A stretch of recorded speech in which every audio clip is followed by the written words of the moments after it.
বিপিএলে ঢাকা ক্যাপিটালসের বিপক্ষে টস হেরে ব্যাট করছে সিলেট টাইটান্স। এই মুহূর্তে সিলেট আন্তর্জাতিক ক্রিকেট স্টেডিয়ামে আছেন অপু বণিক। বিপিএলের প্রথম ম্যাচের সবশেষ খবর জানতে সরাসরি চলে যাচ্ছি তার কাছে। অপু,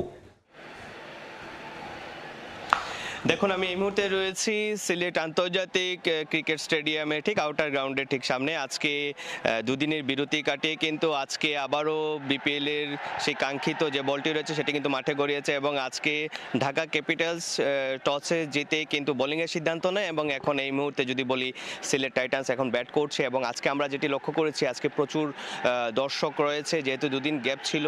পাশাপাশি যখন সাবেক প্রধানমন্ত্রী বেগম খালেদা জিয়ার প্রয়াণের শোকস্তব্ধ গোটা দেশ এবং সেটি কিন্তু প্রভাব পড়েছে বিসিবিতেও। গতকাল সাবেক প্রধানমন্ত্রী বেগম খালেদা জিয়ার কিন্তু যে গায়েবানা যে জানাজাটি রয়েছে সেটি কিন্তু আমরা সিলেট আন্তর্জাতিক ক্রিকেট স্টেডিয়ামে তাদের তত্ত্বাবধানে কিন্তু সেটা অনুষ্ঠিত হয়েছে এবং এখানে কিন্তু একই কাতারে সকলেই কিন্তু উপস্থিত ছিলেন এবং আমরা সেটি লক্ষ্য করেছি। এই মুহূর্তে আপনারা দেখতে পাচ্ছেন যে সিলেট আন্তর্জাতিক ক্রিকেট স্টেডিয়ামের যে আউটার যে গ্রাউন্ডটি রয়েছে সেটি কিন্তু এখন এখানে চট্টগ্রাম রয়্যালস আজকে এখানে অনুশীলন করছেন এবং যেহেতু আজকের প্রচুর পরিমাণে ঠান্ডা পড়েছে সিলেটে এবং দেখতে পাচ্ছেন একটি ক্লাউডি ওয়েদার রয়েছে এবং আজকের সর্বনিম্ন তাপমাত্রা হচ্ছে 9.6 ডিগ্রি সেলসিয়াস সিলেটে এই মুহূর্তে এবং শৈত্যপ্রবাহ বইছে। গতকালকের যে আবহাওয়া ছিল প্রায় 12 ডিগ্রি সেলসিয়াসে ছিল, তো সব মিলিয়ে আজকের যে আবহাওয়াটা এই আবহাওয়ার মধ্যে দিয়ে কিন্তু আজকে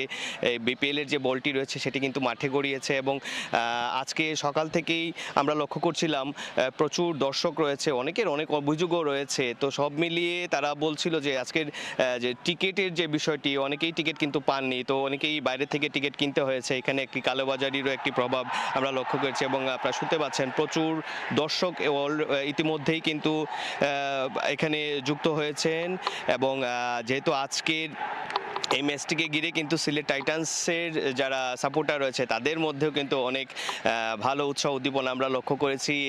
এদিক অপর দিকে ঢাকা ক্যাপিটালস শক্ত একটি টিমের মুখোমুখি হচ্ছে সিলেট টাইটান্স। তো সব মিলিয়ে যেহেতু আজকে সিলেট টাইটান্স ব্যাট করছে, দর্শকরা যারা বলছে যে 200 রানের একটি টার্গেট হয়তো বা তারা ছুড়ে দিতে পারে। তো সব মিলিয়ে সিলেট আন্তর্জাতিক ক্রিকেট স্টেডিয়াম থেকে এখনকার এই ম্যাচের একদম সর্বশেষ পরিস্থিতি ছিল আমার কাছ থেকে সিলেট থেকে।